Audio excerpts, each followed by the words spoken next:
मध्य प्रदेश में कोरोना संक्रमण से हाहाकार मचा हुआ है। अस्पताल में बेड नहीं है, ऑक्सीजन नहीं है, दवाई की दुकानों पर ना दवा मिल रही है, ना इंजेक्शन मिल रहे हैं। और ऐसे में जनता ढूंढ रही है उन तमाम नेताओं को, उन तमाम मंत्रियों को जिनको उन्होंने वोट देकर चुना है कि जब संकट का समय आएगा तब ये नेता, ये मंत्री इनकी मदद करेंगे। देर सवेर कुछ नेता सामने भी आ रहे हैं, लेकिन जब ये देखते हैं, ये तमाम नेता और मंत्री देखते हैं कि वो जनता के सवालों से घिर रहे हैं तो भाग खड़े होते हैं। हम बात कर रहे हैं मध्य प्रदेश की कैबिनेट मंत्री तुलसी सिलावट की। पिछले 1 महीने से मध्य प्रदेश की जनता कोरोना से जूझ रही है। पूरे प्रदेश के अस्पतालों के जो हालात हैं वो जग जाहिर है। अस्पतालों में बेड नहीं है, ऑक्सीजन नहीं है, मरीजों को दवाइयां नहीं मिल रही, उस पर प्रदेश में धड़ल्ले से दवाइयों की कालाबाजारी हो रही है। बहुत देर से ही सही, लेकिन बीजेपी के नेता और एमपी के कैबिनेट मंत्री तुलसी सिलावट की नींद खुली और वो पहुंचे इंदौर के बीजेपी कार्यालय, जहां पर कोरोना पर मंथन चला। और इस हाई लेवल मीटिंग के बाद वो मुखातिब हुए मीडिया से, मीडिया के सवालों के जवाब देने के लिए। लेकिन इसके बाद जो हुआ वो हैरान करने वाला था। मंत्री जी को नहीं पता था कि मीडिया के सवाल उनके अंदाजे से कुछ कठिन होंगे। मंत्री तुलसी सिलावट ने से जब रेमडेसिविर और ऑक्सीजन की उपलब्धता और अस्पतालों में बेड को लेकर सवाल किए गए तो वो इन सभी की मांग और पूर्ति के नियमों को बताने लगे। इतना ही नहीं, जब उनसे बार बार प्रदेश के हालातों पर, अस्पतालों की दुर्दशा पर और कोरोना से बढ़ते मौत के आंकड़ों पर सवाल पूछा गया तो उन्होंने मध्य प्रदेश के जो बीजेपी नगर अध्यक्ष हैं, जिनका नाम है गौरव रणदीवे, उनको आगे कर दिया सवालों का जवाब देने के लिए। अब यहाँ पर सवाल ये उठता है कि जब मंत्री जी आप प्रभारी मंत्री हैं तो फिर बीजेपी के नगर अध्यक्ष को आगे करने का क्या मतलब निकलता है।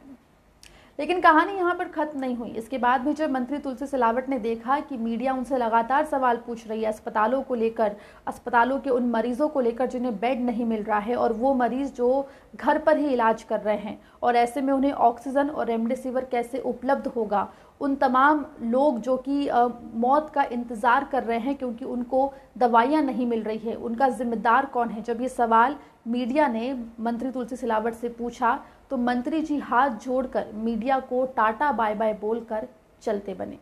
जी हाँ, मंत्री तुलसी सिलावट प्रेस कॉन्फ्रेंस छोड़कर भाग निकले। एक नज़र आप भी डालिए इस वीडियो पर। रेमडेसिविर पूरे देश भर में शॉर्टेज है, ये कोई मध्य प्रदेश या इंदौर की बात नहीं। रेमडी ये नहीं, देखिए इस तरह मैंने जैसे कहा कि पहले ही आप लोगों को भी गंभीरता से बात करना पड़ेगा। ये संकट काल में अगर आप लोग अगंभीर होके कहेंगे तो बात करेंगे आप लोगों को, मतलब आतिक भाई देखो, मेरा हाथ जोड़ के निवेदन, सुनो, मेरा आतिक भाई हाथ जोड़ के निवेदन है, ऐसे समय हमें आपका साथ चाहिए। इस संकट में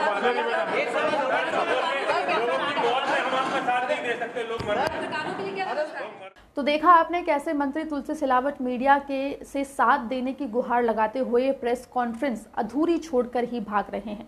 बता दें कि मीडिया से मुखातिब हुए दोनों नेताओं में जिन सवालों का जवाब प्रभारी मंत्री को देना था, उन सवालों के जवाब बीजेपी संगठन के शहर अध्यक्ष दे रहे थे।